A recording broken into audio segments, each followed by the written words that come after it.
Welcome, everybody. I think I have to wait another 3 seconds. That's at least what I think. But welcome, everybody. My name is Timo Röttger. I am an associate professor of general linguistics at the University of Oslo in Norway. And we are here today for Aberlin ao Vivo, Linguistics Online, which is an initiative of the Brazilian Linguistics Association. And Aberlin designs events like this to give students and researchers all over the world free access to state-of-the-art discussions, just like the one that we will have today, on diverse topics that are all related to the study of human language. And today, we have a very exciting talk lined up, and it's truly an honor to introduce today's speaker, Professor Jennifer Cole. Jennifer is professor at the Department of Linguistics at Northwestern University, where she directs the Prosody and Speech Dynamics Lab. Broadly speaking, Jennifer tries to understand the nature of prosody in linguistic grammars, in cognitive representations and processing, as they relate to emotional and affective expressions, and in their social function in communicating who we are, our identity, and how we are aligning with each other socially. She does this by investigating prosody in the acoustic signal and in the perception and comprehension of the speech signal, studying languages at the individual, but also at the population level across a wide variety of different languages. I was lucky enough to have closely worked with Jennifer for 2 years. And when I think of Jennifer, I think of the best communicator I've ever worked with. I think of a caring and a supportive teacher and mentor. And I think of a passionate intellectual who constantly evolves together with newly emerging methodologies, shedding new light on human language from many, many different angles. Her main research focus is prosody. That's what we're going to talk about today. And it's at the heart of human communication, really. Prosody can not only encode emotions, speaker involvement, attitude. It plays a crucial role in expressing linguistic meaning. It conveys illocutionary acts, structures the utterance, allows us to highlight and de-emphasize certain things. And its nature is also notoriously hard to unlock. And please join me now, though, in welcoming Professor Jennifer Cole, who today gives a talk titled Unlocking Prosody, Discovering Structured Variation and Rich Context Effects. And before we switch over to Jennifer, please keep in mind that you can use the chat function to submit questions. And I will do my best to moderate these at the end after the talk in our discussion. And now, Jennifer, thank you so much for sharing your research with us, and please feel free to take it away.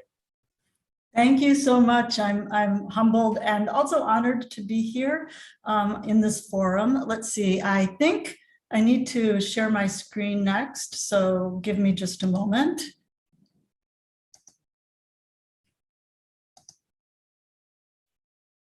And Timo, if you could give me just a thumbs up that you are actually seeing the screen or some indication. Yes. Okay, thank you. A verbal thumbs up is great. Okay. Okay, here we go. So we start out, I have to ask the question, what is prosody? And I need a chance to clarify to you what I mean by that. On the one hand, we can think of prosody as being the music of speech. So involving patterning of pitch, timing, loudness, voice quality, overspoken words and phrases. And there's a lot of work that's been published describing these dimensions, these sort of musical dimensions of prosody.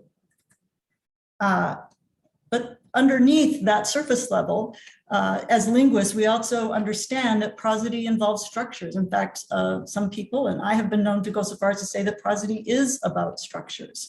Structures that group linguistic units like syllables, words, and phrases into larger units like words and larger phrases that themselves determine the rhythm, the phrasing, and the prominences of speech.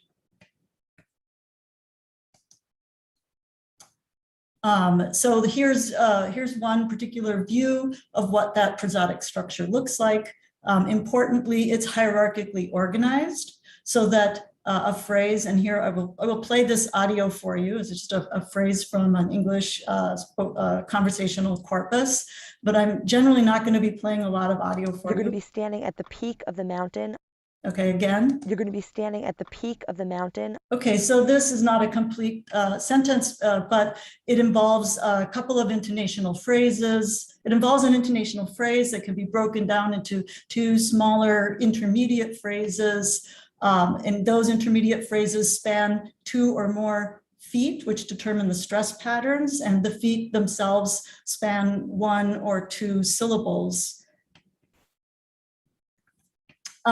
This structure also involves the assignment of tones to designated privileged positions identified by this structure. So pitch accents in particular, tone features which we can designate with H for high or L for low, and which we annotate with an asterisk just to indicate these are pitch accents. They associate in a language like English, also German, languages that have word level stress, they associate with the stress syllable within a word. And then we have other tones that associate with the edges of these prosodic phrase constituents, and we'll call these boundary tones, and they're annotated with dashes or percent signs in the Toby annotation system. Okay, so with that very brief sort of definition in mind, I'm going to give you a quick preview of where the talk is going to go. So first of all, I'll briefly point out prior work that establishes the role of prosody in the identification and comprehension of words, phrases, and discourse units. Next, I will highlight the pervasive and extensive variability in the perception and production of prosody. Then, to understand where this variation comes from and how listeners cope with it, I'll ask you to join me in considering that there are many different kinds of information that prosody conveys. It's multifaceted, including linguistic information and non-linguistic information that relates to the situational context, the speaker's communicative intentions, and their affect. And then finally, in the last section of this presentation, we will reckon with the grand challenge of understanding the mapping between prosodic form and its meaning. And I'll discuss a way forward embracing data-intensive analyses, which I'll illustrate with 2 examples from my ongoing research. So to cover this much territory, I'm going to step briefly through descriptions of a number of studies, summarizing key findings, but without going into a lot of the details. And I want to let you know that there are full references for all of the work that I cite at the end of this presentation, which I will not be showing you a slide of references, but I'll be sharing the slides so you can follow up on your own if you're interested. Okay, let's get going. So to start out, prosody plays a key role in the identification and comprehension of words, phrases, and discourse units. And so here are some examples of what's the findings from the literature in this regard. So we know that rhythmic expectations affect downstream word recognition. So the rhythmic pattern that's set up early in an utterance is going to influence the way that a listener hears and segments the speech stream downstream. We know that prosodic phrase boundaries cue word segmentation because they tend to occur at the beginning and ends of words, but also they cue the syntactic structure and aid in syntactic parsing. They also cue discourse structure, such as the beginnings and ends of talker turns or topics in larger discourse.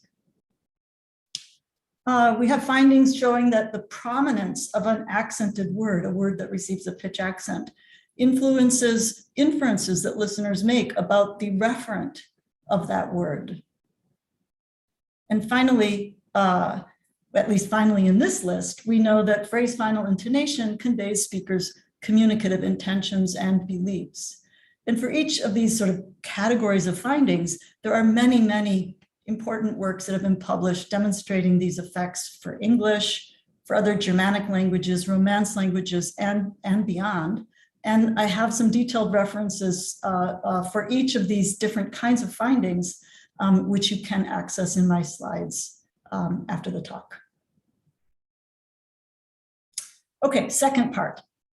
This part of the talk is going to be longer. So despite the many functions that are attributed to prosody, a pervasive finding is that prosody is highly variable, both in terms of how it's produced in speech and how listeners perceive it and how it's interpreted. So I'm going to, so that raises the question, if prosody is really variable, is it a reliable cue, or how does it function as a reliable cue? So I'm going to give you a little bit of a detailed look at prosodic variation from a recent study of American English and German that I've been working on with Eleanor Schabroff and Stefan Baumann. And we have a number of presentations and conference papers.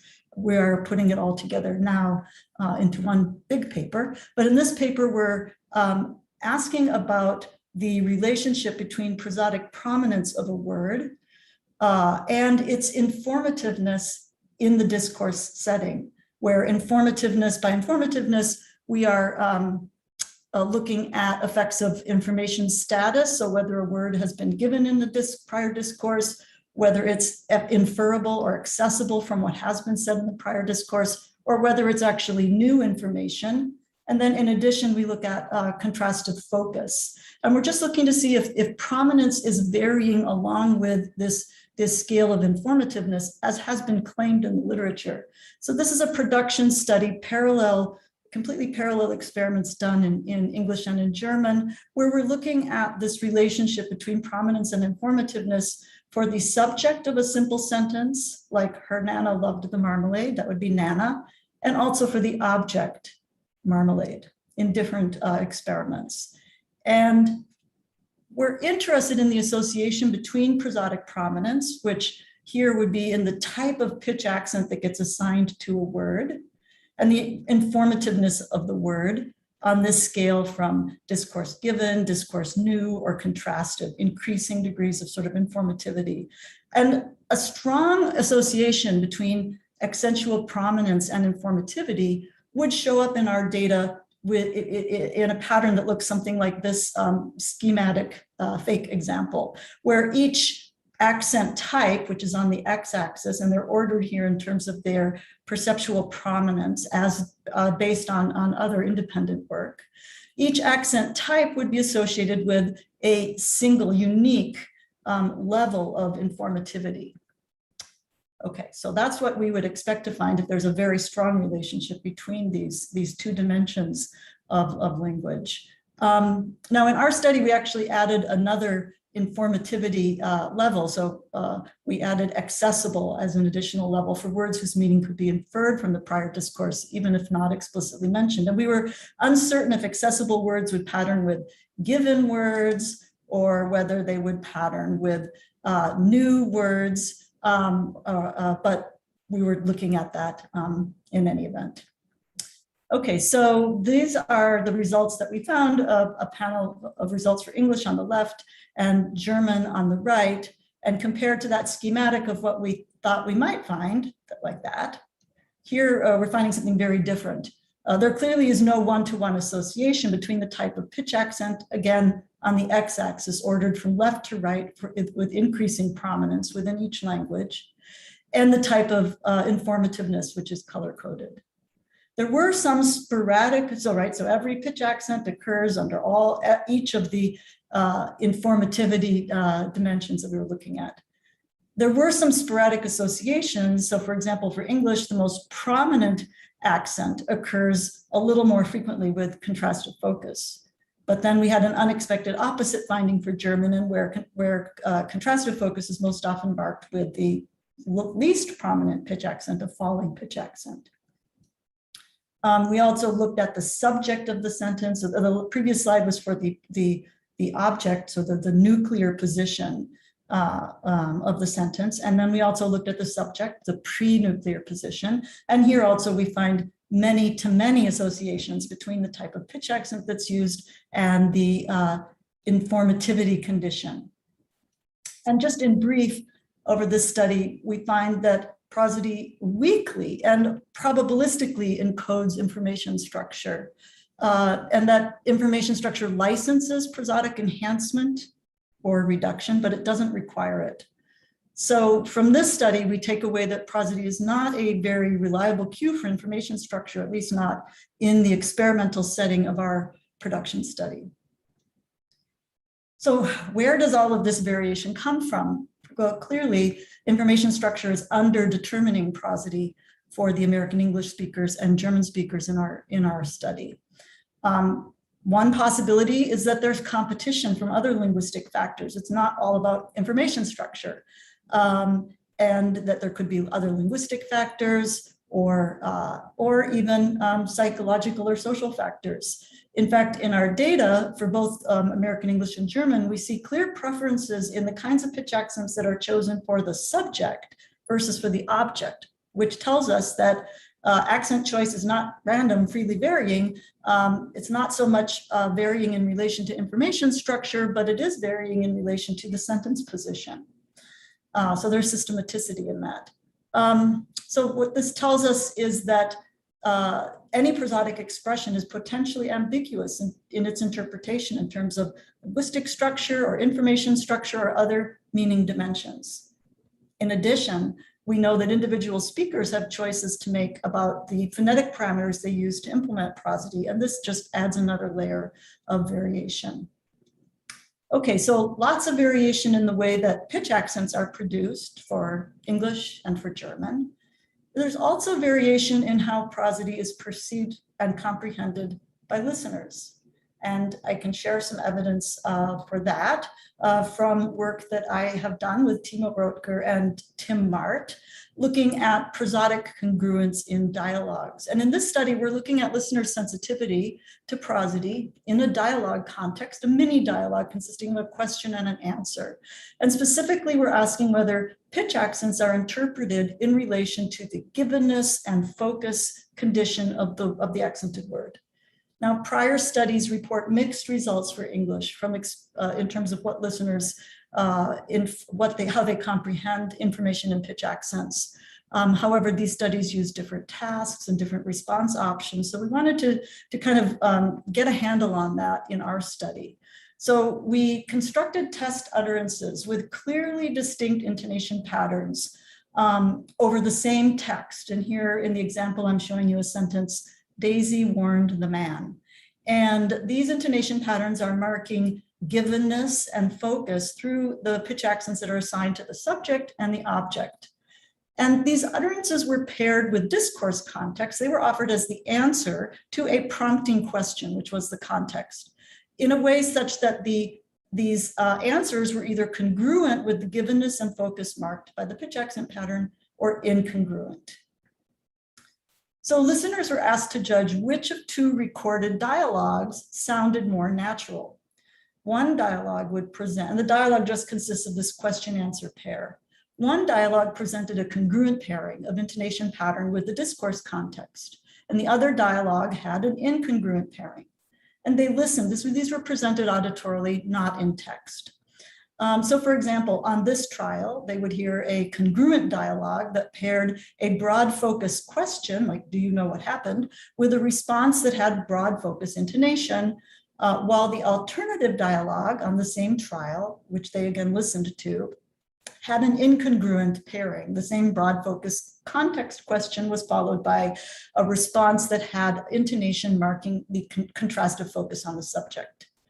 So prosodic congruence in question-answer dialogues was tested in a series of micro experiments, each presenting two intonation patterns over a number of different trials and two information structure conditions. We had 180 participants in total, over 3,000 responses. So in this trial, they should, it's expected that the participant will endorse the first dialogue as sounding more natural than the second dialogue. So here are what the results look like. When the question sets up a broad focus context, then listeners correctly choose the broad focus intonation, rejecting intonation that has a contrastive or WH focused subject. And they do this with above chance accuracy. However, listeners were less accurate, rejecting the given intonation pattern when the context specified broad focus. When the context specified called for a contrastive focus on the subject, then listeners correctly choose the contrastive intonation when the competitor was broad focus or WH focus, which is a question about the subject of the sentence. But they were less accurate, rejecting the WH focus intonation pattern. Finally, when the context specified a given response or a WH focus on the subject, listeners were less accurate overall in choosing the congruent intonation. So overall, response accuracy varied depending on the alternative intonation pattern that was tested. And accuracy differences among focus pairs might reflect the degree of acoustic distinction, but notice that all but one of these distinctions were above chance. So they are getting some information from the acoustics, but just not always enough to discriminate the meaning. So in brief, what we found from the study is that listeners perceive some information structure distinctions better than others based on intonational cues. They're not good at distinguishing a given utterance from one with broad focus or distinguishing WH focus on a subject from contrastive focus on the subject, but they do distinguish utterances where the subject is intonationally marked for focus from those where it's not. Okay, so that's some evidence that there's prosodic variation in speech production and correspondingly some degree of uncertainty and confusion for listeners. Why is prosody so challenging? This is, by the way, the million-dollar question, and I suggest that the answer is that prosody is doing a lot of things at the same time, even when we try to capture it in the laboratory. It's multifaceted, signaling linguistic and situational context, speakers' communicative intentions and affect, and all of this can make it difficult to isolate the linguistic signal. Prosody, in other words, is kind of the ultimate multitasker. It's conveying a lot of different kinds of information, but through the same acoustic parameters coming through the same channel. And on the next few slides, we'll see some empirical experimental evidence for these variety of meanings that meaning dimensions that prosody can convey. And so this part of the talk unfolds over quite a few slides, and I'll just be sticking up this little icon of the multitasking tool to remind you that this is where we are in the talk. We're looking at different kinds of information conveyed by prosody. So we start out kind of going back to that study of English and German, looking at the potential for prosody to convey information about focus and discourse givenness. So I've already briefly mentioned this study, and I told you that we really didn't find a strong association. All accent types are used in all conditions. But it would be incorrect to say that prosody conveyed nothing about informativity for English or for German. There were some patterns, and I mentioned one already. In the pre-nuclear positions of the subject of a sentence, it's highly prominent with a steep rising pitch accent, which was most frequent when that word had contrastive focus. So informational prominence was aligned with prosodic prominence in this single regard. In addition, there was a relationship between the duration of the word and the informativity level. Words with higher informational value were longer in duration, indicating a local slowing down of the speech rate. German also showed acoustic effects of informativity, though on different acoustic measures than for English. And overall, these data from American English and German show us that informativity distinctions are reflected in continuous valued phonetic measures and sporadically at a categorical level with type of pitch accent. But do listeners attend to these subtle cues when they're determining the information, the status of a word as given or new or having contrastive focus? But we didn't test that in this particular study, but in other work, it was tested. So in a study that I did with Jose Walde, Caroline Smith, and some of our, at the time, PhD students, we tested the perception of prominence in relation to acoustic cues, such as the tempo, measuring word changes in duration, intensity, and F0 peaks.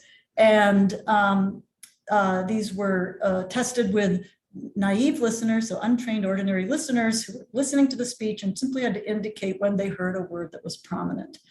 I'm flashing some graphs which are really complex You don't need to burden yourself with trying to parse out everything. I will just point out to you that the y-axis for these graphs charts the probability that the participants in each of these 3 experiments, English, French, and Spanish, the probability that they're rating an individual word as prominent. And the x-axis is marking a very normalized variation in tempo, intensity, and max f0 at the word level. And the thing here, the different colors on the graphs represent the different experiments on English, French, and Spanish. And really, I just want to call to your attention that there are some trends. Prominence ratings are more likely for words that have slower tempo, higher intensity or loudness, which is perceived as loudness, and with higher pitch peaks. And this was true for all 3 of these languages, which if you know something about these languages, you'll know that they differ prosodically. Okay, so listeners do pay attention to these cues in the phonetic domain.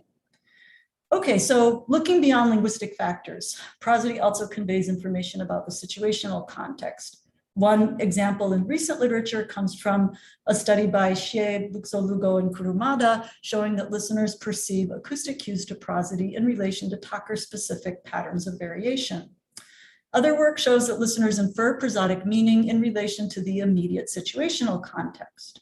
Let's take a look at the second kind of finding in more detail in work that I did with Timo Rodger, and here we go. So in this study, we're testing the hypothesis that intonational prominence is interpreted not only in relation to the immediate discourse context that tells us whether a word is given, new, or focused, but more broadly in relation to the salient meaning dimensions of the particular communicative situation.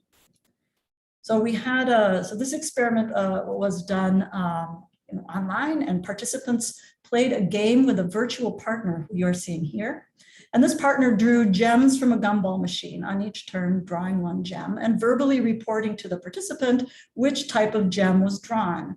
And the participants simply had to record the identity of the gem on each trial based on the oral report from their virtual partner. But the plot thickens. On some trials, the virtual partner didn't explicitly name the gem and instead referred to it with the non-specific word thingy. And participants had to guess on those trials what was the actual identity of the gem. Now, although they were not explicitly informed about this, participants heard 3 different prosodic versions of this sentence. Now I've got a thingy. One that had a low, flat tone, one that had a falling tone from a high peak on the word thingy, and one that had a rising, falling, more dynamic rising, falling tone on the word thingy. These 3 intonational patterns differ in the prominence of the pitch accent on the critical word, right? Low prominence on the low tone, the highest prominence on the dynamic rising, falling tone. The bottom line, though, is that listeners had to guess in these trials what the identity of the gem was, and the only thing that they could hook onto was the prosody of the sentence, though they weren't instructed in this manner. They had no feedback as to whether their answers were correct or not. Now, we tested the effect of the situational context on how participants would construe the meaning of the intonational pattern. And specifically, we created 3 contexts, and it was in a between subjects design. The context manipulated the predictability of each type of gem for group 1, or manipulated the point value associated with each type of gem in group 2. And a third group was a control group where the gem types were equally frequent and had the same point value. Now, our hypothesis was that if intonational prominence is related to information value as contextually defined, then we predicted that when the word thingy was pronounced with low prominence, that low tone intonation would be interpreted as the least predictable gem in group 1 or the least important gem in group 2, and it should be just random in group 3. And similarly, if they heard thingy with the rising falling tone, they should interpret that as the least predictable gem in group 1 or the most important gem in group 2 or randomly in group 3. So the idea here is that listeners will infer the speaker intended meaning by interpreting the acoustic signal in relation to the salient features of the situational context, which was not linguistically encoded. The results were robustly confirmed. I'm going to spare you looking at the chart, but they were robustly confirmed. Okay, so there's more. Prosody also conveys speakers' communicative intentions. In English, this is done through the sentence final intonation, also termed the nuclear tune. For example, it's this portion of the intonation contour that can critically distinguish sentences which are asserting information from sentences that pose a question. And you're probably familiar with the use of intonation in this regard from English. You're probably also familiar with the use of rising intonation on declarative sentences, so sentences that don't have the syntax of a question. But when those sentences are paired with rising intonation, they can be used to express questions. In a recent study, Zhang reports that from a large-scale experiment showing that listeners do in fact interpret declarative sentences as assertions or as inquisitive questions based on these tune distinctions. In an ongoing study in my lab, Thomas Sostarix investigates the meaning signaled by a different intonation pattern, the low flat intonation. And he shows that listeners interpret this on declarative sentences as conveying disappointment or reluctance, which he analyzes in a more general framework of pragmatic meaning as a speaker signaling that they're withholding their public or private commitment to the proposition. In yet another study ongoing in my lab, Kate Sandberg investigates listeners' interpretation of imperatives as a function of intonation and shows that rising imperatives convey suggestions while falling imperatives convey commands on sentences like bake the bread for half an hour. So altogether, these studies clearly show that listeners attend to prosody to interpret the communicative intention of the speaker. Moving on, prosody also conveys information about speech style. In a study with Soo-Yun Im and Stefan Baumann, we looked at how listeners perceive the prominence of individual words in the speech of a TED Talk. We're going outside of conversations here, outside of the lab, and looking at a TED Talk. And for two TED Talk speakers in particular, the two shown here, we find that they convey their enthusiastic engagement with the audience through an emphatic speaking style using high prominence pitch accents and acoustically enhanced accented words. Here's what the data look like, very schematically. So comparing the TED Talk to a matched sample of conversational speech, the TED speakers use pitch accents more liberally. There are fewer unaccented words.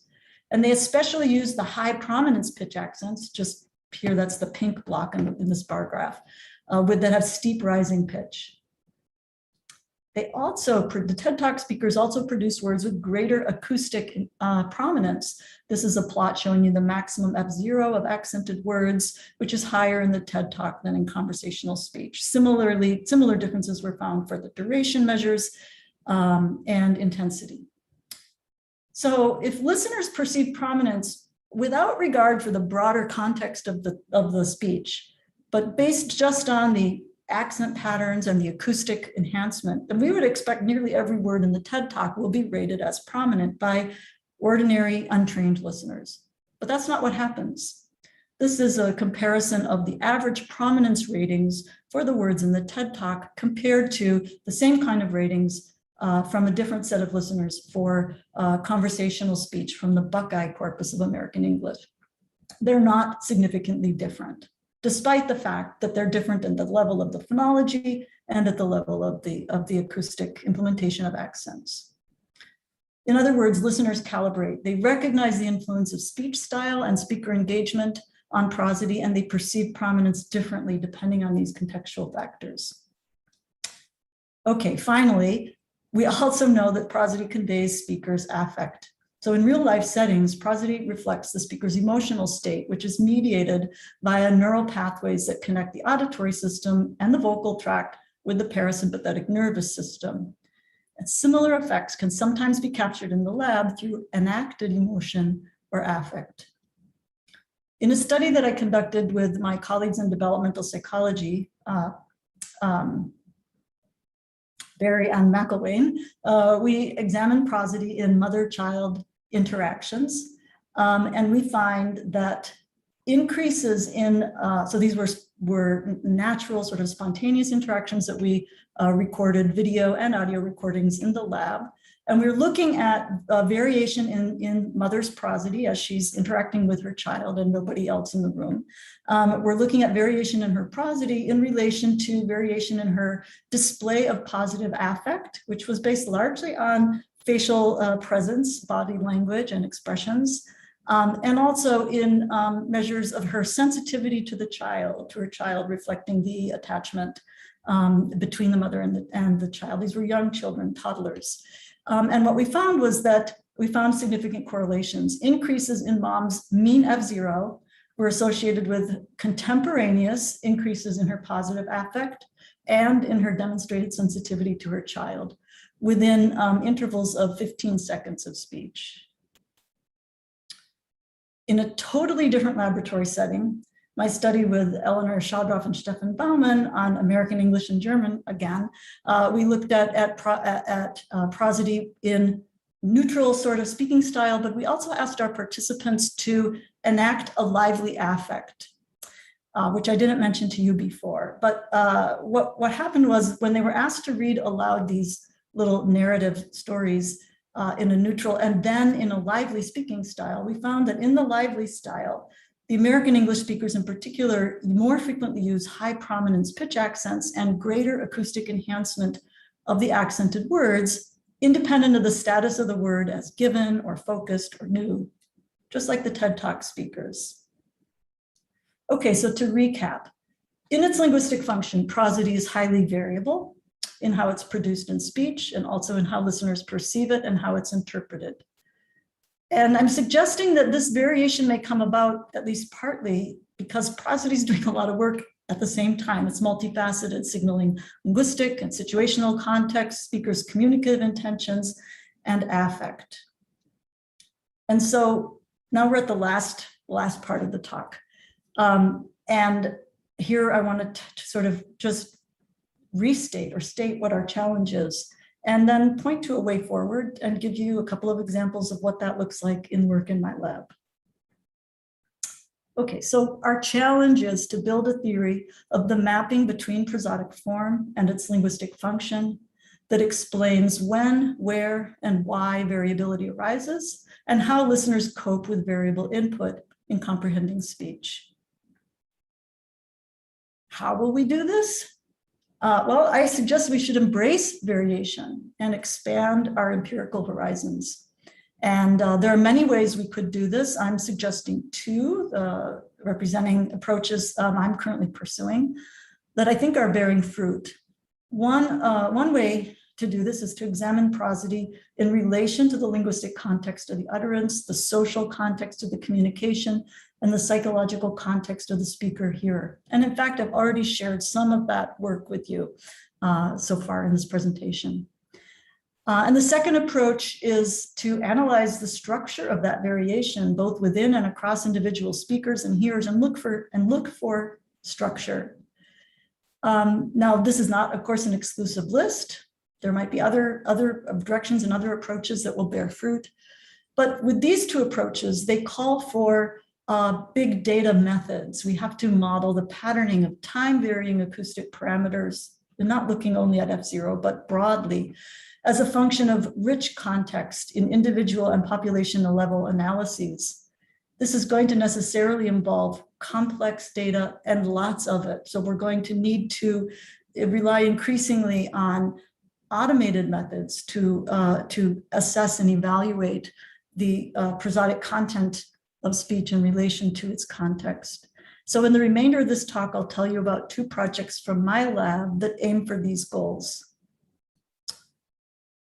So given that prosody varies in relation to context, we can potentially learn something from examining that variation. Rather than trying to control it or deny it, let's take a look at it. And the question that I'm really interested in is, what features of prosody matter for communication in some particular context?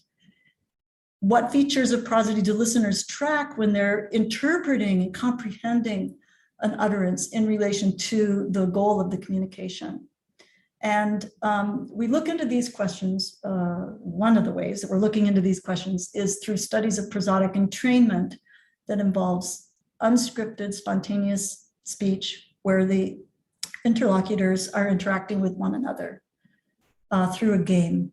So prosodic entrainment happens when speakers vary their prosody in speech production in response to the prosodic patterns that they're hearing from their interlocutor. Entrainment may involve convergence, where the two interlocutors move closer together, become more similar to one another, or divergence, where they differentiate, often to establish their different roles in the communication. But either way, whether they're converging or diverging, it's entrainment if it's happening systematically. And if there's more of it happening with the interacting pairs than you would expect by just comparing two talkers randomly.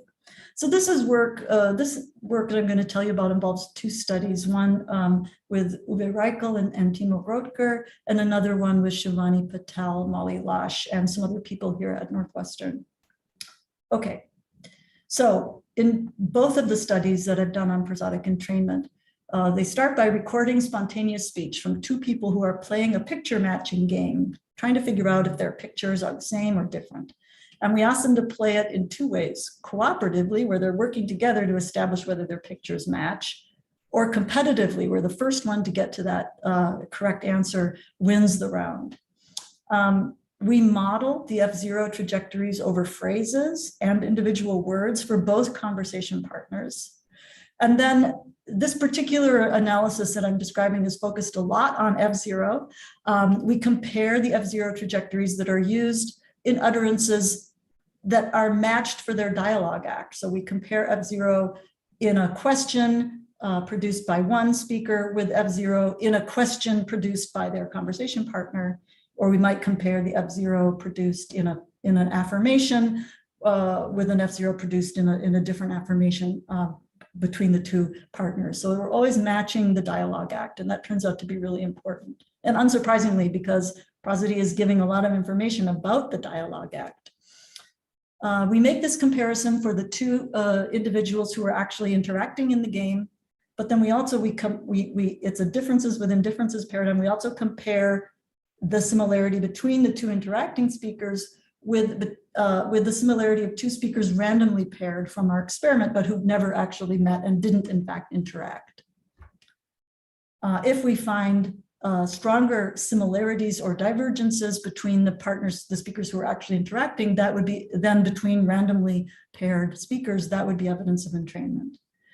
We tested this paradigm with young adult speakers in the first experiment, college students, so neurotypical, we assumed, but also in the second study with Shivani Patel with young adults who were clinically diagnosed on the autism spectrum disorder. And we compared those individuals with their age-matched neurotypical controls. We assessed F0. So first of all, the data that we get from these interactions are rich and largely uncontrolled. So to assess prosodic entrainment, we use computational tools and automated methods to analyze pitch trajectories in global domains, which basically span a stretch of speech that constitutes a dialogue act, like this is a question, this is the answer, but also in local domains, looking at the essentially the stress syllables, but identified based on acoustic prominence. And we did this using Uwe Reichel's CoPuzzle system. And CoPuzzle stands for contour-based, parametric, and superpositional intonation stylization. It's a big mouthful, but you can read about it in his 2017 paper. The parameters that we were looking at in global measures of F0 trends across these larger phrases, looking at the baseline, midline, and top line of the F0 pattern, and also the range. And then in the local domain, looking at measures of the F0 mean, max, standard deviation, and also looking at the extent to which the pitch movement within that roughly syllable-sized domain deviates from the larger trend of its context, of its phrasal context, both in terms of the trend lines and the range. And then we also fit this system, CoPuzzle system also fits the F0 contour within these smaller windows to third order polynomials so that we can actually compare the shape of the pitch movement across different conditions. And our question again is whether conversation partners entrain to one another, converging on common patterns of intonation, either globally or locally. So we're exploiting the variation and looking to see whether we can learn something from it. And briefly, we found that entrainment, first of all, is not automatic. It varies by the function of the utterance in the dialogue. So there's more entrainment, say, for questions than for confirmation responses, for example. And it also varies by the mode of social interaction, whether they're playing cooperatively or competitively in detailed ways that I'm not going to go into right here. The fact that entrainment's not automatic doesn't mean that it's intentional, that individuals are aware of it or strategically controlling it, but it is to some degree systematic, and they are controlling their behavior, whether intentionally or explicitly, with explicit awareness or not. We also find reduced entrainment for individuals with autism spectrum disorder. Entrainment is disrupted in ways that relate to other pragmatic deficits that were also measured in that study. We found that F0 features were, so we reasoned that F0 features that are entrained have to, first of all, be perceptually salient. And they have to have a cognitive representation, because that's the thing that is getting modified in the converging or diverging production. And so where we observe entrainment is, well, in this measure from the global domain, the F0 register, sort of the level in the speaker's pitch range where this particular utterance is happening. And this I'm just sort of interpreting that I think F0 register is telling us about speaker affect, maybe not exclusively, but it's carrying some of that information. We also found evidence of entrainment in the baseline slope, sort of how much declination is there across that utterance, which is certainly telling us about speech act. Was it a question? Was it a statement? And that information is also distinguished on the baseline slope of the F0. And we also observed entrainment in the extent to which the local F0 contour deviates from its context. So how much does it sort of stick out?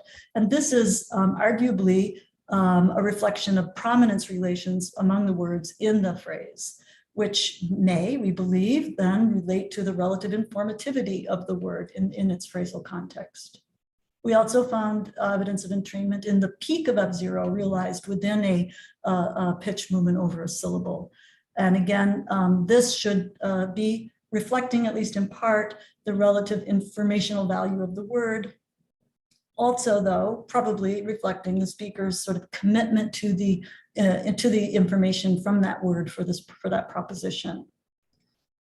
So within these acoustic parameters where we find entrainment, we have a mixture of parameters that are tracking linguistic meaning, like informativity, speaker's commitment, speech act, but also parameters that are reflecting paralinguistic meaning, like the speaker's affect, for instance. So note also, I thought it was kind of interesting from this study that we found no evidence for entrainment in the actual shape of the local pitch movement. So was it a rise fall or just a rise based on the polynomial fit? So speakers aren't really changing their pitch accent preferences or the way they're implementing pitch accents in relation to their interlocutor. Rather, it's these other dimensions of F0, the scaling of the peak or the extent to which the F0 movement stands out from its local context that are being entrained. So the fact that we're seeing entrainment for linguistic and paralinguistic information in the signal raises the question about the dual encoding of this information and or the relationship between the encoding of linguistic and non-linguistic prosody. Okay, the second way that we're embracing variation is by looking for structure within, and in particular asking questions about which acoustic cues vary across speakers for individuals, and what can those patterns of variation tell us about prosodic categories. And we address these questions by examining variation patterns in imitative sentence intonation. I'll tell you more. So this is from an ongoing experiment work that I started with Eleanor Shadroff, and which I'm now continuing with Jeremy Steffman, also involving Sam Tilson and Stephanie Shadow-Kuffnagel. And we are looking at imitative productions of the nuclear tunes in American English, where the nuclear tune is the intonation pattern at the end of the sentence. And the claim from the literature on American English intonation, going back to Janet Pierre-Humbert's very influential dissertation, is that there are 24 distinct tunes for American English, where each tune is composed from 3 tonal features: a pitch accent on the final stressed word of the sentence. This is called the nuclear pitch accent, and there's 6 distinct tonally specified pitch accents proposed for English, which I've spelled out here in ghostly letters in case you're interested in that, followed by a phrase accent, which marks the end of a smaller prosodic phrase. And there's 2 phrase accents available for English, followed by a boundary tone, which marks the end of a larger prosodic phrase, the intonational phrase, again with 2 options, high and low tone. So when we make all possible combinations of this, we get 24 phonologically distinct tunes. Now, independent prior studies, for example, one by Esther Grabe looking at British English, another by Daniel Goodhue and Michael Wagner looking at Canadian English, show a great deal of speaker variation in the use of these tunes or similar tunes produced under the same discourse context and specifying the same speech act. So we already kind of have an expectation that we might find a variation as well. Okay, so I said that there's 24 distinct tunes. These are schematically presented in line, just linear drawings. This drawing is fondly known as the Toby Tales schematization, which I did not construct, but you can find it on the MIT OpenCourseWare website for transcribing prosodic structure.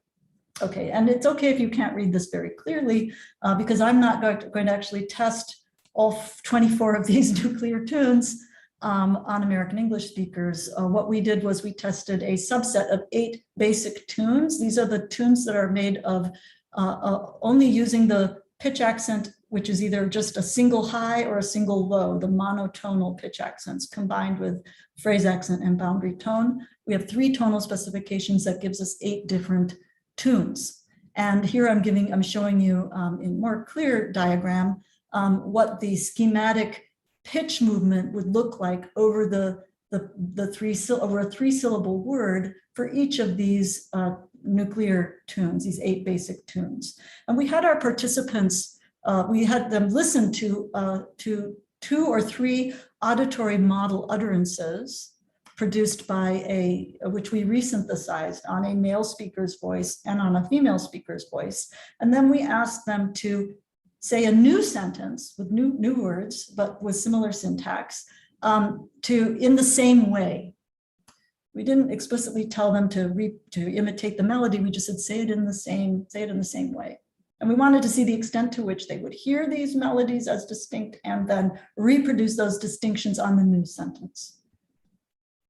And this is a graph that shows you the results, one view of the results.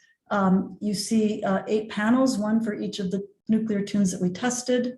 In each panel, you see in the darker blue, the actual resynthesized pitch trajectories for the female voice and for the male voice. And we resynthesized these from natural production so we could ensure that each trial for a particular tune, each trial had exactly the same pitch movement within a relative pitch span for the female or male model speaker. Within each of these panels, you can also see the speaker-centered, time-normalized average F0 trajectories for each tune from 30 participants in our experiment. Okay, so the question that we're asking is whether whether the tunes imitated under these 8 different kinds of stimuli are distinct from one another. We gave our participants an 8-way distinction in the input. By the way, they weren't told how many distinct tunes they were listening to. They weren't even told that they were listening to distinct tunes. They were just told to listen to these model sentences, then say a new sentence in the same way. So we're asking whether they produce an 8-way distinction in these imitative productions. And to answer this question, we've analyzed the data in 2 ways. One using machine classification, and another one using a statistical clustering method. So Sam Tilson collaborated this portion of the project, and he trained a neural network on the labeled F0 trajectories of the imitated productions. And then he tested that network on unseen tunes. And this process was repeated many, many times over with different subsets of the data for training and for testing. And the chance accuracy would be roughly 12.5%. With 8 tunes, if they were randomly guessing, the classifier should be accurate 12.5% of the time. What we found was that this neural network classified each of the input tunes well above chance, so well above that 12% accuracy. But also, there are some differences in how successfully the classifier could identify tunes based on what that trial was actually trying to imitate, so the label of the auditory model sentences that elicited that production. So 3 tunes in particular were very accurately classified, indicating that our participants preserved distinct F0 contours for these tunes. They are a high rising contour, which is labeled HHL, a low rising contour, which is labeled LHH, and a low falling contour, which is LLL. These 3 were really accurately picked up by the classifier.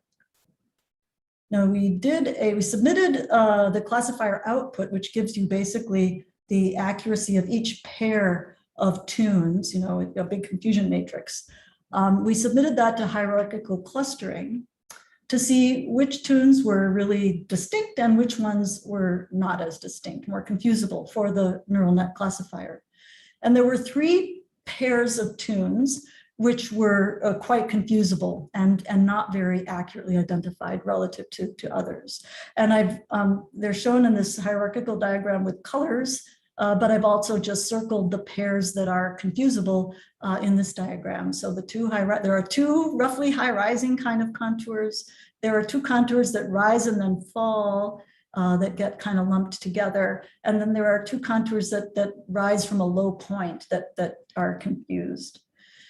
All right, so our classifier was trained on labeled data. We said in training the classifier, here's a trajectory, here's its label, learn that, and now see if you can classify some unlabeled data. But it's trained on labeled data, meaning that we told the classifier how many tunes were represented in the data set, and we gave it examples of each tune category. Now, a human being learning this system, and we do learn it, doesn't receive that explicit information. So our question is, how distinct are the tunes from one another when no labels are associated with them?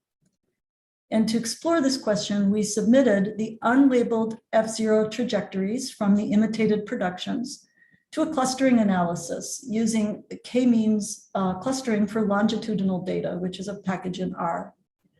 Now, the optimal solution is one that gives you the best separation between the clusters discovered in the data with the least amount of variation within the clusters, and it's an optimization scheme over those 2 parameters.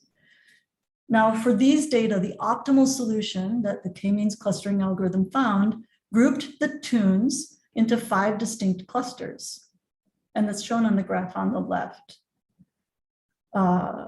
And the average F0 trajectory for each cluster is also shown in a dark outline, the dark colored bars on the spaghetti plot on the left. And the average shape of these discovered clusters correspond fairly well to some of the F0 trajectories of the model tunes that were imitated, which again on the right, you can see the contours of the model tunes in the bright blue lines for the male and the female model speakers. So we have one of the clusters corresponds to a high rising tune, combining the 2 input tunes, high, high, high, and high, high, low. One of the clusters corresponds to a a tune that starts out, that goes high and then falls. One of the clusters corresponds to a tune that starts low and rises from there.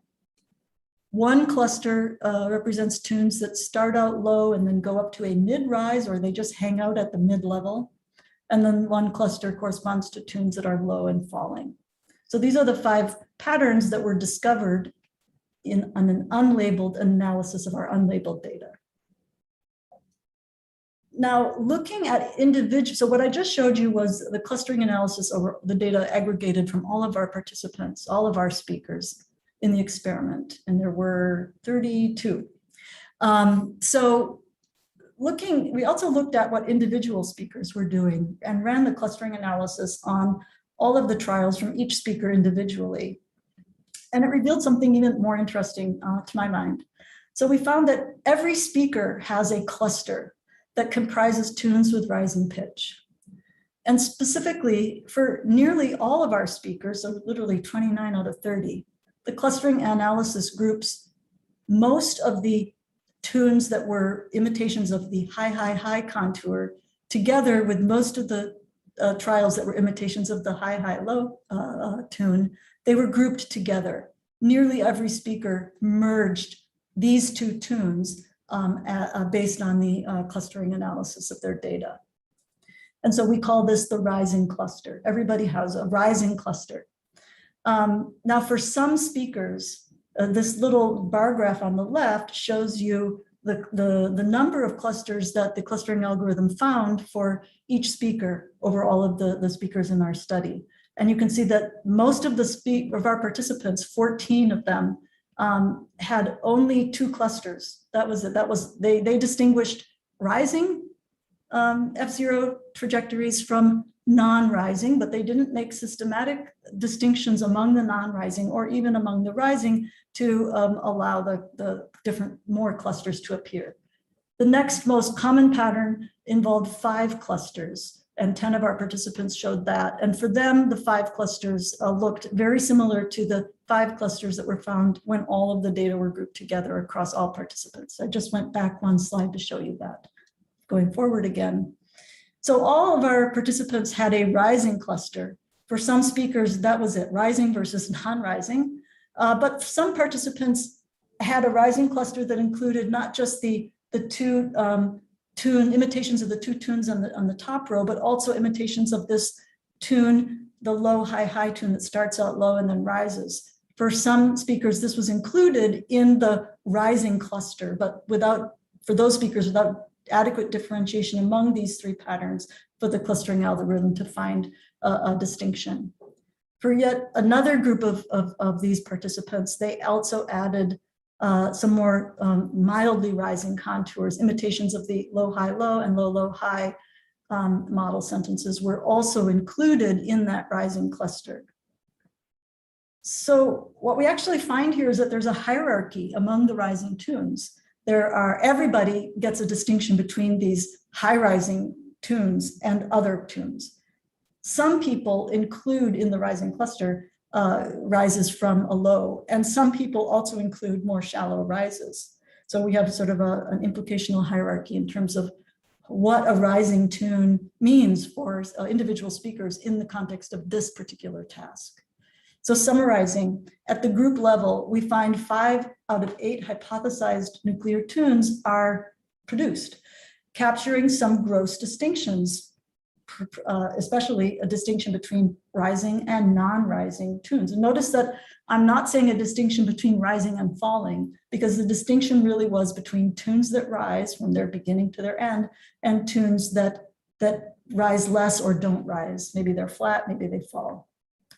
There was also a distinction, a further layer of distinction for some speakers between tunes that rise from a low versus a high onset value. And for a smaller set of speakers, another distinction was made between tunes that rise from low to mid or having a mid plateau. Those were the distinctions that come out of our analysis of these imitated tunes. Now, the tunes that were lost, so we said there were 8 tunes that they heard, but we only really see at most 5 tunes in the imitated productions. The tunes that were lost can actually be seen in the variation within the clusters produced by an individual speaker, specifically in the final F0 value of their F0 trajectory. And I'm not showing you that data, but I'm just telling you about it. And what that suggests to us is that some of these hypothesized tunes, 3 in particular, might actually represent within category variation of a larger category. And we're pursuing that analysis currently. Okay, so I've told you that a rising tune hierarchy emerges, and we're trying to sort of quantify what's the basis of this hierarchy, and it looks like it corresponds to distinctions in the tonal center of gravity, taking up an idea developed by John Barnes, Nanette Weyer, Elena Brugos, and Stephanie Shattuck-Hufnagel. It doesn't seem to relate to the slope of the F0 movement or even to the maximum F0, but really to how much of where is the center of gravity of the F0 rise. Now, a limitation of our study is that the tunes were produced as naturalized imitations. So we asked our participants to reproduce what they heard, but we also told them, I didn't tell you this, we told them that they were listening to computer synthesized speech, and we're trying to make it better. So if they want to make modifications to make their own production sound more natural to them, they were free to do that. So that's why we call these naturalized imitations. But there was no context. They're producing these tunes without any discourse context. And so what question we have is whether more distinctions will emerge when the sentences are embedded within a discourse context, in particular, if they're embedded in a context that supports the interpretation suggested by the direction of the pitch movement. Or will more distinctions emerge when we look at tunes produced in actual interactive speech? So we don't know yet, but we'll try to find out. Okay, so wrapping up. Despite pervasive and substantial variation, prosody plays a key role in speech perception and comprehension. There are many factors that influence speakers' production of prosody, and listeners cope to some degree of success with this variation. Listeners do this by taking into account information about the linguistic context and also the broader non-linguistic context of the communication setting. To move forward towards the goal of understanding the mapping between prosodic form and the many kinds of meaning it conveys, I've tried to emphasize the importance of expanding our empirical horizon by investigating prosodic variation in a wide range of contexts and looking carefully at the structure within that variation. Now, this approach requires data-intensive analyses and using computational and statistical tools and maximizing automated methods. But I believe that a more full embrace of these methods also take us a step closer towards having a science meeting the replicability and the transparency challenge of our science. I should say at this point that many other researchers are also adopting data-intensive analyses, and I'm using some of the tools that they produce.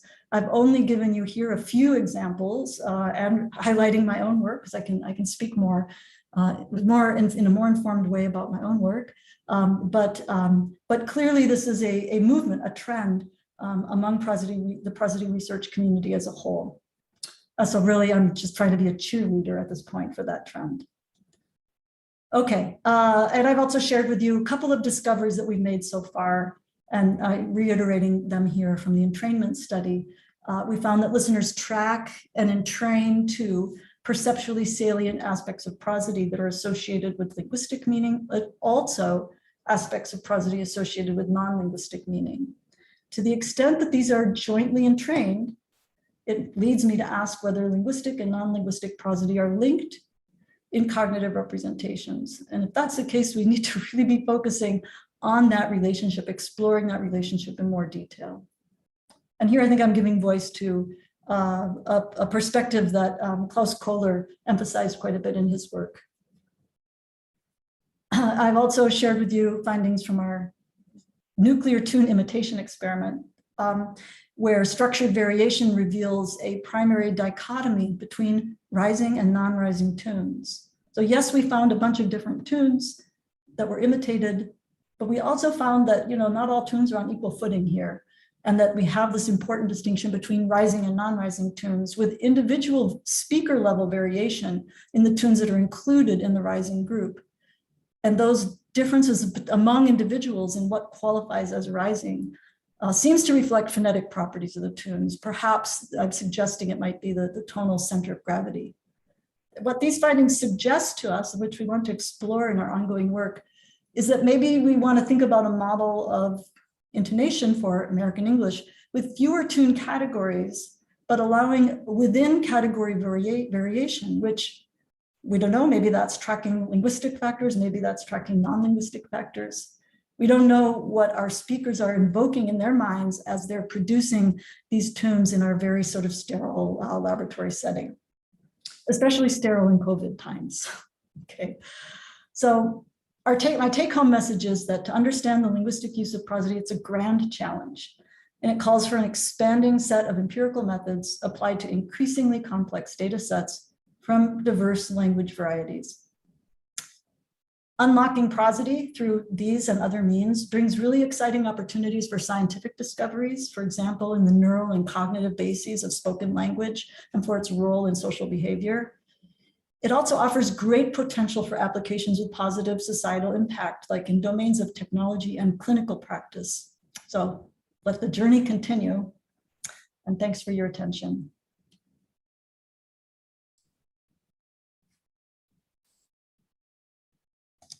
Done. Yeah, thank you, Jennifer, for this inspiring talk, packed with juicy empirical evidence. I'm sure that there are many comments, questions, suggestions that people want to articulate. Let me remind you all out there that I will be monitoring the chat for relevant questions, and you can still ask questions during this discussion right now. And should I stop the share? Would that be good at this point? I think so, yeah, unless we want to, maybe if we want to revisit a certain yeah. slide. Yeah, perfect. Yeah, so to give the audience a little bit of time to think about all this juicy stuff, I will abuse my privilege and ask a first big picture question. So the more we understand, especially the comprehension of prosody, the more it looks like any other aspect of perception.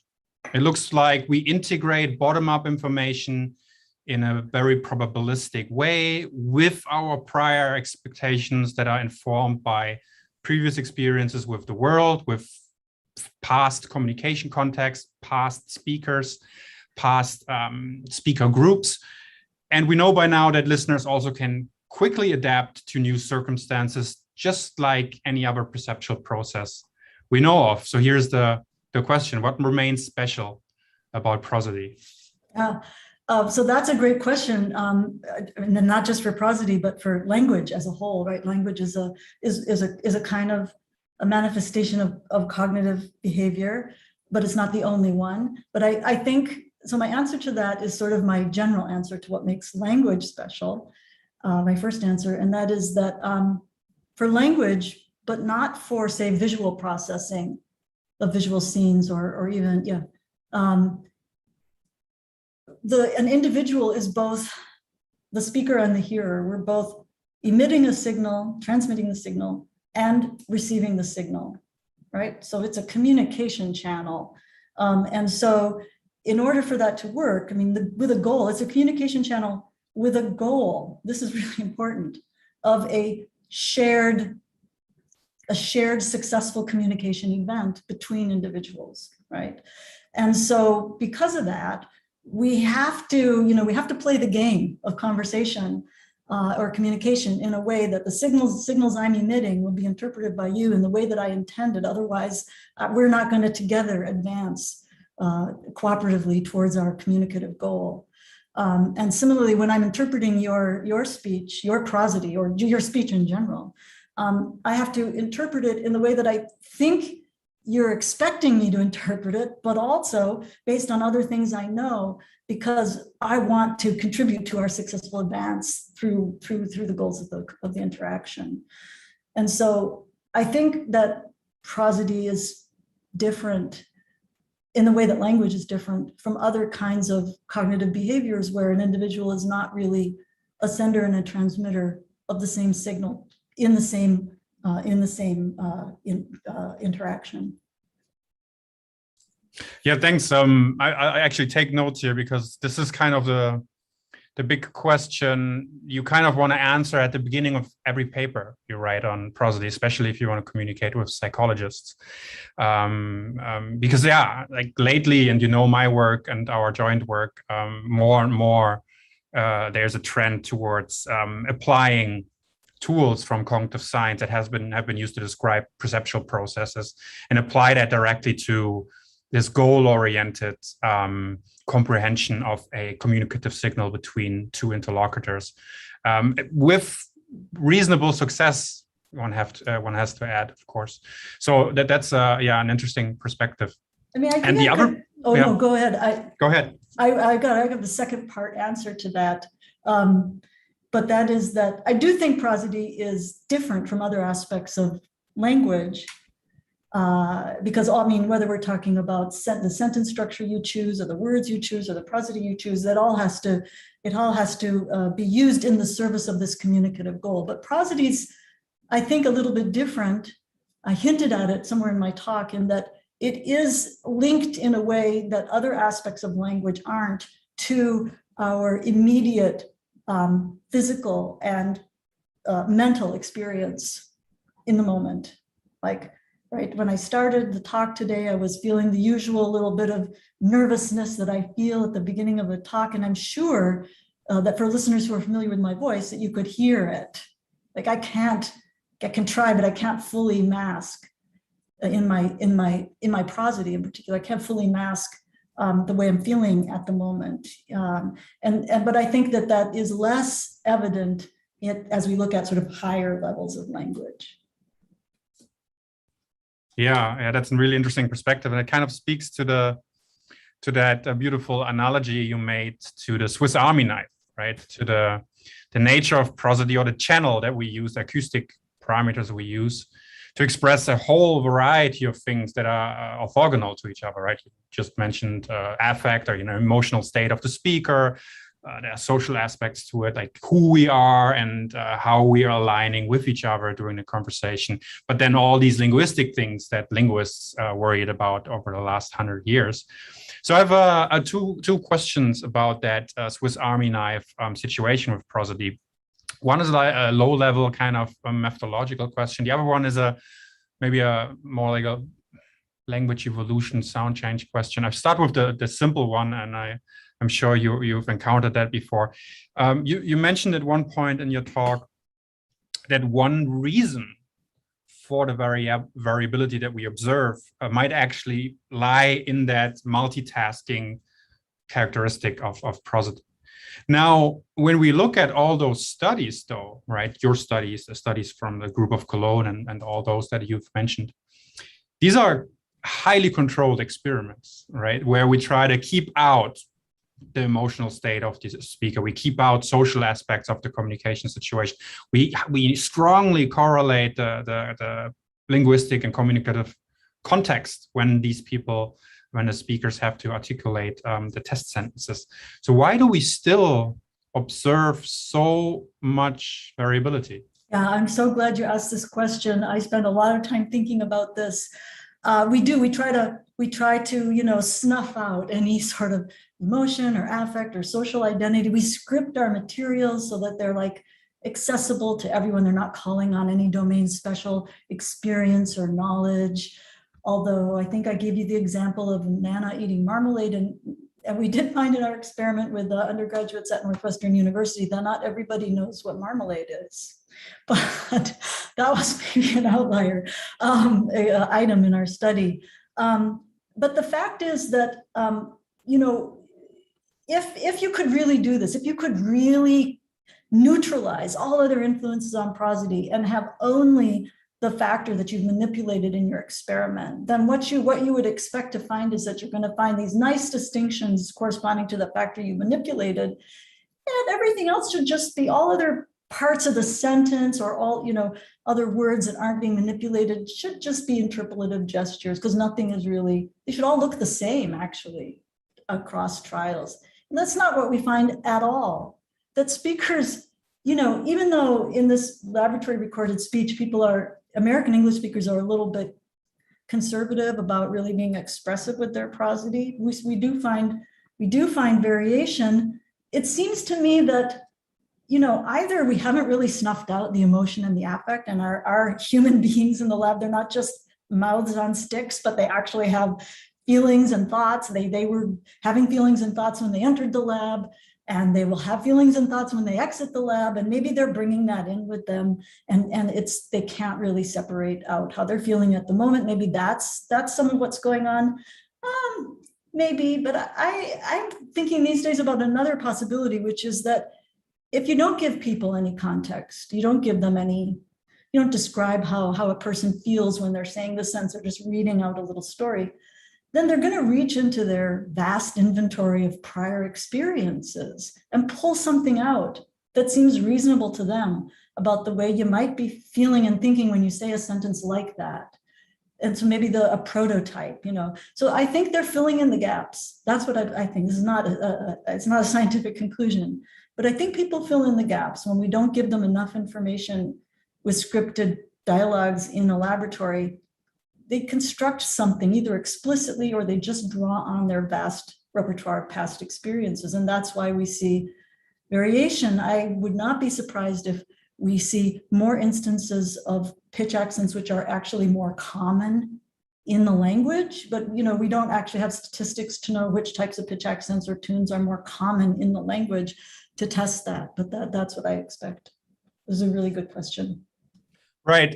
So let's dwell on that a little, because obviously it's one of maybe the biggest methodological challenge that we have to investigate that, right? So I think I agree with you. They fill in the gap, right? That there's something happening. The behavior of the humans in the lab can only be controlled so much. But if we, in an experiment in which we already offer like very rigid scaffolding of the contextual situation, if we already get so much variation, how far do we get if we look at naturalistic speech? So you alluded to that. You explicitly called for big data approaches, right? Corpus data approaches. And one thing that I appreciate, and many others I'm sure appreciate about your past research portfolio, is really you looked at prosody from both a corpus perspective and a controlled experimental perspective. So you know what you're talking about with regards to these different modes of empirical investigations. Now, investigating prosody in corpora is notoriously difficult because of all the stuff that you mentioned in this talk, right? Prosody is messy, and in data without strict contextual control, it becomes very difficult to extract meaningful distinctions, and especially depending on the amount of data you actually have. So with that in mind, right, in the control experiments, we already have so much uncontrollable things going on in the mind of the speakers. How do you see the field possibly mastering this challenge in the future, especially using big data? Yeah, I wish I had like a super compact answer for you. I think the most honest answer is that we don't yet have the methods, but we need to develop them. It's not going to be enough to keep using the methods that have been successful so far in giving us insight. Even the methods the relatively newer methods that I've highlighted in some of my presentations aren't enough. So in a sense, I guess I'm kind of like a volleyball match. I'm kind of pushing it back out there for other scholars, especially, if there's anyone listening to this talk who hasn't yet dipped their toes into the prosody world, but maybe you're interested in other dimensions of language use. Maybe you're interested in language change. Maybe you're interested in sociolinguistics or semantics. We really need people looking at asking questions about prosody who have a different set of questions in mind than say I might have, to help develop some of the methodologies that I think that we're going to need. So that's a very hand-wavy answer, pushing it back out there, but I think we don't really know. One important difference, though, to keep in mind is that there's always two perspectives on this question. One is, how can we know what how can we relate a speaker's prosodic expression to their intentions and to what they're experiencing when they produce that utterance? What's that mapping in the generative direction? The other question is, how can we understand the way a listener perceives and comprehends an utterance on the basis of the prosody? And I think we can ask those questions sort of separately, but I'm a little skeptical whether we can actually ever like link them up and know, I know what the speaker meant and felt and intended, and I know how this listener comprehended it. I mean, ideally, that's the goal, right? Can we come full circle? That's really hard. I don't know how to do that at this point. Corpus analyses. I'm a big fan of getting lots of non-specialists, ordinary people, to make rapid decisions about how they hear something or how they comprehend it, and then to mine associations between those units of comprehension or perception and other things that we can measure. But we're kind of limited in terms of what else we can measure. I'm now also a big fan of just putting a mic in front of someone and saying, say this, or eliciting something, and doing it lots and lots of times, and trying to pull out commonalities, which is of course just the method that prosody researchers have always used, but bigger, richer data sets. This is a good time to also say we need to look at F0, but F0 is not the only thing. We definitely, it's just the thing that we can visualize most easily with our current tools, computational tools, which are wonderful. We need ways to visualize other aspects of the auditory signal to help us as researchers discover these important patterns. Yeah, thank you for your perspective. I mean, that's what many appreciate so much about you. You really try. You acknowledge that difficulty, and one of the solutions is to triangulate the problem by looking at it from many different angles, and taking what you like the information you can get from the individual methods, and put the picture together. It's some tough statistical modeling, though, as you know, as I've learned in part from you. Right. So that's got to be part of the methodological development. Yeah, absolutely. And you also called for kind of an interdisciplinary approach here. You called for people that are maybe not primarily interested in prosody, that might bring something to the table that really helps us out here to understand the nature of prosody a little better. With that, I mean, I know you started out as a formal phonologist. And so one of the questions that I always have, and I always like to ask is, now that you have all this knowledge about prosody and its messiness, and it's very difficult to grasp, what role do descriptive categories that we might use to describe and compare languages now really play in our endeavor to understand the cognitive underpinnings of prosody? You alluded to a cognitive perspective quite often in your talk, and especially looking at that last experiment you presented on the tune imitation, in which you put descriptive categories directly to the test. After all these years, how do you see the relationship between the descriptive categories we use to communicate, describe, and compare languages now to what might go on in the mind of a speaker and a hearer? Well, descriptive categories are approximations for cognitive categories that are the things we're really after. When I give the description of American English and say we've got certain pitch accents, and I describe that to you, and you can relate that to what you understand about German, the descriptions are tools. They're a way for us to conveniently communicate. But the thing we're communicating about are the patterns in sound that correspond to meaningful distinctions for speakers, hearers of that language. Those are cognitive constructs, whether they're discrete categories or categories with fuzzy boundaries, or not categories at all, but dimensions with internal structure. That's what we're trying to figure out.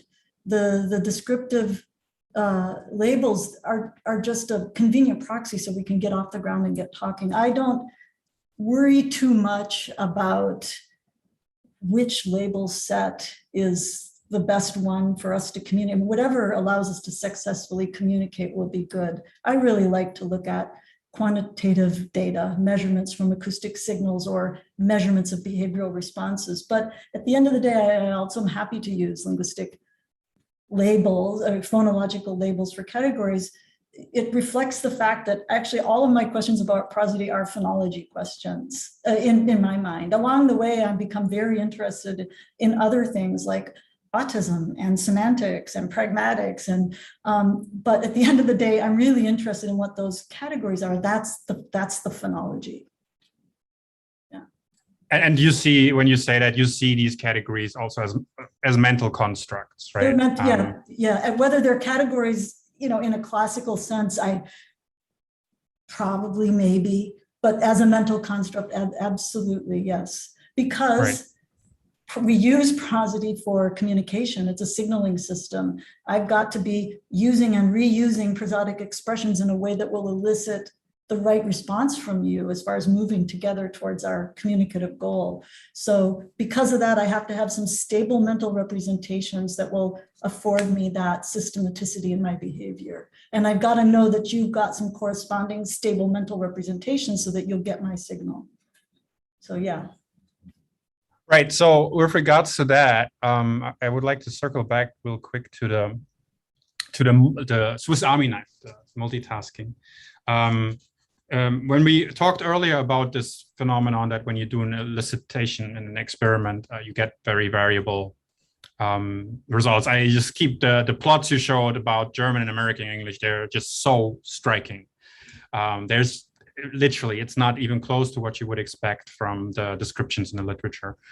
Now, the assumption when you answered, the assumption was that there is some underlying mapping that is then masked by noise due to the speaker contextualizing individually, kind of filling in the gap we set. Now, an alternative would be that these function mappings are not conventionalized fully in a language, right? Which has direct consequences, obviously, for the way we talk about them as linguistic entities. So what are your thoughts on the possibility that we're talking here about something that might not be fully conventionalized, grammaticalized, if you want, in those languages that we look at? Yeah, that's a really good point. I've tossed around in my talk a bunch of different prosodic entities, like a pitch accent, a boundary tone, a tune, as though they're all equally eligible to be probed for their, for their categorical status.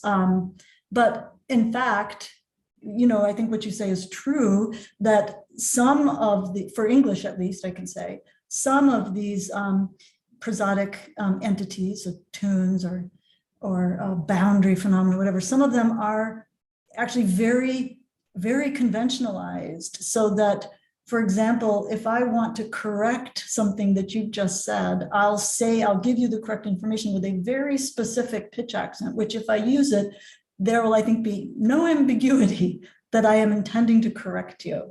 So we have a corrective focus, which is very effective. Parents use it with their children all the time. Sometimes mentors use it with their mentees. I don't know. I hope I don't. but it's very conventionalized. On the other hand, the use of a particular pitch accents to signal the word that's an answer to a question versus a word that's in a generally broad focus sentence, that really may not be conventionalized, or at least may not be conventionalized for all speakers in the same way. And some speakers may have a very clear way of signaling, these distinctions in information structure, which we couldn't find in our data always. Some speakers may be doing it, and other speakers may not be, and that may reflect this difference in conventionalization. Absolutely. So I think there's an opportunity there to ask interesting questions about language change. Because obviously, if there's a conventionalized use of prosody, it has to have evolved, I think, evolved to be conventional from a prior history where it was, maybe emerging. Yeah, I think, and we had many conversations about that. There's much to say, or at least to speculate about how these prosodic systems that we observe nowadays really have evolved. I mean, one angle on this is really the conventionalization of a acoustic parameter space, very limited. Let's say we focus now on pitch. It seems to be the dominant perceptual parameter for many functions. Pitch is used to express, we said that already, social aspects, affectual aspects, different linguistic aspects, really at the same time. It can express lexical contrasts in many languages that have lexical tones, right? So the channel is really overloaded with functions somehow. But if you look at languages, at least with our confirmation bias, we kind of find languages using these acoustic dimensions grammatically, linguistically, in rather similar ways, right? So there must be some kind of statistical bias in the evolution of these languages and human language maybe in general that led to conventionalize the use of these acoustic parameters like pitch for some functions, but not for others. Yeah, this is a good point. And here, it's important to keep in mind that for the functions we're interested in, let's just say focus marking or givenness marking. I look a lot at prosody, but prosody is not the only thing. There are other choices that speakers are making about which words to lexicalize and which to leave as unmentioned, sort of anaphorically referential in a sentence. What sentence structures to use. English is somewhat limited, but we do have options like clefting or postposing adjuncts. In other languages where sentence structure is more freely varied, so the so-called free word order languages, it's interesting to find that strikingly those languages that have been investigated in this way, they tend not to use intonation to mark information structure distinctions, or at least not as strongly, because, the way I interpret it is because they have like a much more obvious way of signaling information structure distinctions, namely ordering the constituents of the sentence so that new information comes typically at the end in pre or post verbal position. So if you got that, that's a big signal. And maybe prosody is not needed so much. So I think there are factors like that which are important in shaping the ways in which a language will use prosody for pragmatic meaning. That is certainly not an original insight on my part. I know. Yeah, but it's we try to put the picture together here, right? And it's interesting that you mentioned the functional load that might be carried by other aspects of the linguistic message, right? For example, word order or morphological markers. And that's, buzzword information theory. There has been a lot of great work in the last 10, 20 years on how informativity might drive morphosyntactic patterns, the choice of lexical items, etc. But very little has been done on the role of informativity on the choice of prosodic features that are superimposed on that morphosyntactic message. Yeah, a member of my lab now, Thomas Starks, is actually looking at this question for how listeners interpret tunes over the whole sentence in relation to their pragmatic meaning. And he, in one experiment, compared, and Thomas, if you're listening, you'll present all of this someday to a different audience, but compared, how listeners will interpret the meaning of that low, flat intonation in English when there is no explicit mention in the sentence that the speaker is withholding commitment or feeling disappointed or reluctant, compared to with the same intonation, but there's tagged on an explicit statement by the speaker expressing their whatever reluctance or disappointment or whatever. And he found that listeners are interpreting the intonation with or without that sort of redundant explicature of what the intonation is conveying. So that's one important finding, and I think we need to do more of that kind of work to understand the relative contribution of prosody in relation to other dimensions of language. That's a really interesting finding, because I was wondering when you said earlier that, if you would produce like a corrective contrastive focus with a low, high pitch accent, probably it would be unambiguous what you mean, that you want to express the contrast. And I was thinking, well, first of all, your experiment didn't quite yield these results, right? No. So they used all kinds of pitch accents to express that function. But we However, we didn't have corrective focus. Sorry, we did not have corrective focus in our experiment. okay, not the most extreme one, but No. still, for contrastive focus is quite a strong kind of function as well. And I think the thing is, like, in a context in which you use that contrastive focus, including its morphosyntactic construction, Yeah. it becomes very, very clear what you want to communicate. So my question would be, like, another angle on this conventionalization problem is the role of other aspects of the linguistic signal, including morphosyntactic construction. And, there are, like, for more than 20, 30 years now, there are construction grammar approaches out there that assume that we store large chunks of morphosyntactic constructions at different levels of abstraction that carry meaning that we can't predict based on the individual items and their combination. So there's little work, but not too much work on that topic with regards to intonation and prosody. So do you believe speakers store intonation, prosodic information together with morphosyntactic constructions, or certain levels of abstract constructions, to help them not only guide their comprehension, but also maybe explaining why we find such variable behavior in the laboratory? Yeah, I can give you my answer. Here it is. So hopefully you heard me hum. I don't know. Right? So that's highly conventionalized in English, to say the phrase I don't know in a reduced production style with that particular intonation. I don't know. That's conventionalized. So yeah, I do think that there are some prosodic constructions that marry a prosodic expression with a lexically and syntactically specific utterance. I don't know how many there are. I think, there are some researchers who've claimed, Antje Schweitzer had a paper recently looking at making an argument that we store words and maybe larger expressions with prosody, that's in our exemplar memory. I think that's an interesting question.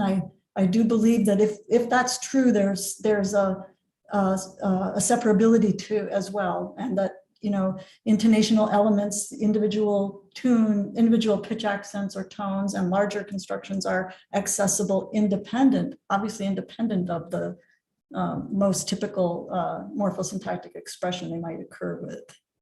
But yeah, I don't know if I think it's true for some highly conventionalized constructions, and maybe it's more generally true. I suppose the extent to which a prosodic expression is frequently used with a certain morphosyntactic expression just because of what they individually contribute in terms of the meaning. Their meanings are married together to really reinforce the message. Then we would expect that that's a good candidate for conventionalization, for rising to the level of a construction. Right. So the construction grammarian would now say, well, if it works for these marginal idiosyncratic construction, then why shouldn't it work for the core of the system? Yeah. And also another perspective could be that maybe listeners and learners learn prosodic tunes, for example, by generalizing tunes for more concrete lexical morphosyntactic construction. Yeah. And then generalize them to more abstract syntactic frames. That might be a possibility.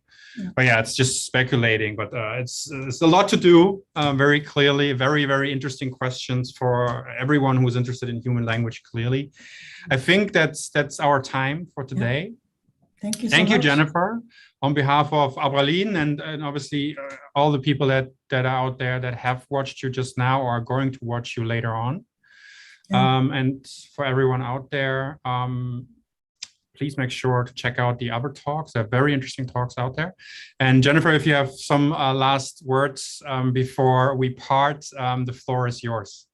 Well, just to say thank you, Timo, for the really stimulating conversation, which I enjoyed immensely. Thanks to the Aberlin organizers for inviting me, and look forward to seeing you, Timo, everybody in person again soon.